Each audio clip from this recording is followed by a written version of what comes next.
Merci, honorable président, pour la parole que vous m'avez donnée.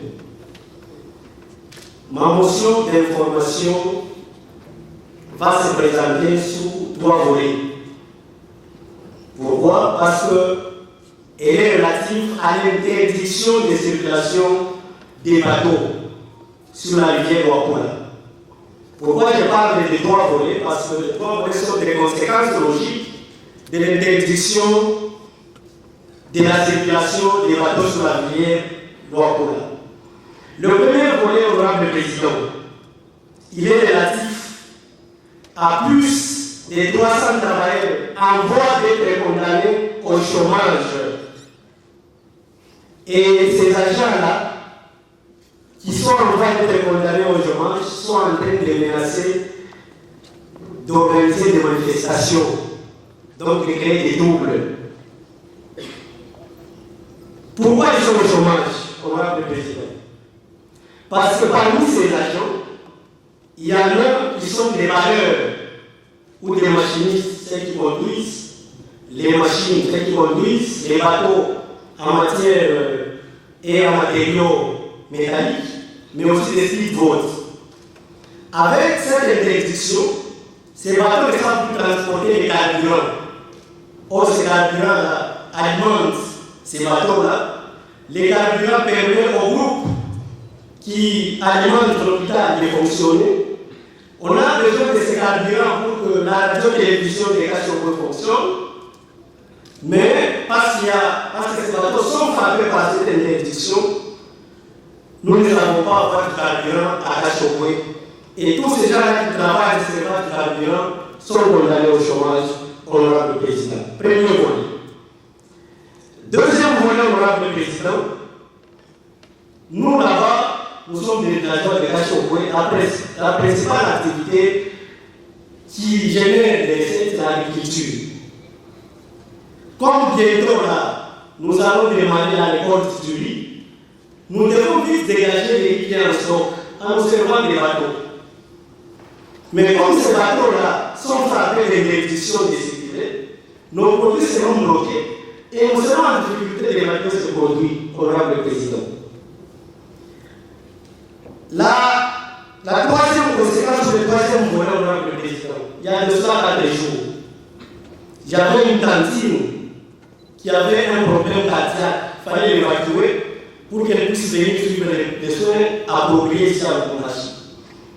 J'ai voulu me servir des speedboats.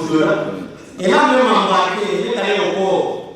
Elle trouve un agent maritime qui dit qu'on nous a estimé de ne pas autoriser la circulation des speedboats ici au niveau du Cachot. Honorable président, à la base de ça, je m'assume comme député, et c'est peut-être très choquant, c'est le vice-gouverneur. Parce qu'il envoie son bateau, honorable président, les bateaux à transporter quelques personnes qui sont allées au port et intimer l'ordre de nos agents maritimes d'interdire formellement les bateaux des autres Congolais de circuler. Parce que lui, son bateau circule. Il n'a pas 3 jours lui-même à circuler partout, il était en camp. Sur un même cours d'eau, lui circule avec son bateau, mais les autres Congolais ne peuvent pas circuler avec leur propre bateau, honorable président. Or, le président tient la cohésion pendant cette période, honorable président. Comment lui peut circuler avec son bateau, mais les autres Congolais ne peuvent pas le faire? Comme vous me suggérez à chaque fois que nous avons une motion déchirée par une proposition, je propose que son excellence de ce gouverneur puisse venir nous éclairer sur l'identité des personnes, les vice-gouverneurs. Parce que quand ce bateau est allé là-bas, le gouverneur n'était pas en province, il était en déplacement. Je propose que vous puissiez nous inviter les vice-gouverneurs, qu'ils viennent nous éclairer sur l'identité de ces personnes-là qui sont allées intimer l'ordre. Parce que nous prenions l'honorable comme il a les membres des agents de la sécurité. Nous prenions qu'ils puissent détacher quelques membres pour les envoyer afin d'aller intimider les gens. Donc nous voulons qu'ils viennent nous éclairer parce que c'est son propre bateau. Honorable président, vous avez un véhicule avec une plaque de manipulation qui vous dépose ici. Admettons que je vois chez moi, devant la barrière, des agents de sécurité qui interdisent que le véhicule puisse se déplacer. Et quand je observe la dimanche, je me rends compte que c'est vraiment des véhicules avec votre plaque de matriculation qui a transporté selon des sécurités, ces agents de sécurité. Mais la plénière ici ne peut pas me blâmer si les jours où je vais vous demander, de me donner l'identité de ces gens-là. Parce que ces gens-là, honorable président, sont allés intégrer ces portes sans aucun document légal.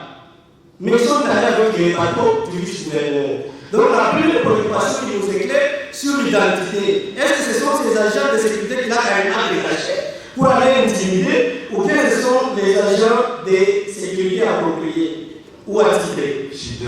La deuxième préoccupation qu'il vient nous dire sur base de quelle loi, lui, le vice-gouverneur, petit sommet des autres Congolais opposants sortis, l'honorable président, à ne pas circuler dans leur propre bateau, alors que lui-même circule librement dans son bateau sur le même cours d'eau.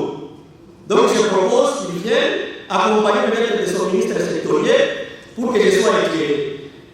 Honorable président, je veux que vous puissiez étager ma frustration parce que quand les collègues de la mouvance demandent que les membres puissent se présenter, vous autorisez. Je préfère qu'ils viennent aussi pour besoin de l'équilibrage parce que je pense que vous êtes parmi les meilleurs honorables présidents. Moi, je vous appelle à eux. Ils viennent pour nous éclairer sur cette question, honorable président. Merci beaucoup. Dans le domaine du transport, il y a un ministre qui répond aux questions. Le vice-gouverneur, il agit quand le gouverneur n'est pas là. Et quand le gouverneur est en province, il n'agit pas. Nous, c'est lui que nous allons donc inviter ici, pour ne pas me qualifier d'injuste. Nous allons inviter le ministre du Transport. C'est cela qui a la capacité de nous éclairer par rapport à cette question. Si nous voyons que les réponses ne sont pas correctes, c'est vrai que nous remontons maintenant vers le gouverneur. Le ministre sectoriel, c'est le ministre des Transports. Le vice-gouverneur ne peut pas prendre une décision au moment où celle-là qui est commise vraiment donc au transport n'est pas au courant. Et s'il y a une décision, ce n'est pas aujourd'hui parce qu'il n'était pas confié à ça, il est venu pour autre chose. Nous allons l'inviter demain. Demain, il viendra pour répondre à votre préoccupation pour que ça ne soit pas vraiment prise comme c'était de l'injustice. Donc, il va répondre aussi à cette question d'actualité directe, parce que vous venez de la poser d'une manière aussi directe, et il viendra demain pour nous répondre. Donc, demain, on aura 3 ministres de l'enseignement, de la santé, ainsi que notre ancienne collègue actuelle ministre des Transports, elle viendra aussi pour répondre à la question. La façon dont elle va répondre, si c'était une mesure prise par le gouvernement provincial, nous allons maintenant donc écrire pour que ça soit assoupli. Si ce n'était pas une mesure, nous allons lever cette mesure ici, séance tenante, et nous allons autoriser à tout le monde de circuler librement, parce que ça concerne tout le monde. Donc, nous l'attendons pour demain. Sentez-vous à l'aise, honorable Kassania. Ici, il n'y a pas la mouvance, il n'y a pas l'opposition. Je vous ai toujours dit ça. Vous venez de Sakane, est-ce que vous avez maltraité? Honorable, vous venez de Sakane, est-ce que vous étiez maltraité là-bas?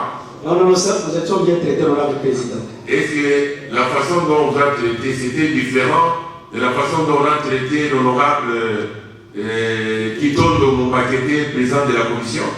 Non, le traitement était équitable. Mais comme c'était son bateau, honorable président, je voulais qu'il soit là. Merci beaucoup. Ça, on va remonter. La décision, elle sera prise par nous, l'Assemblée, et nous allons communiquer à l'exécutif. Merci beaucoup.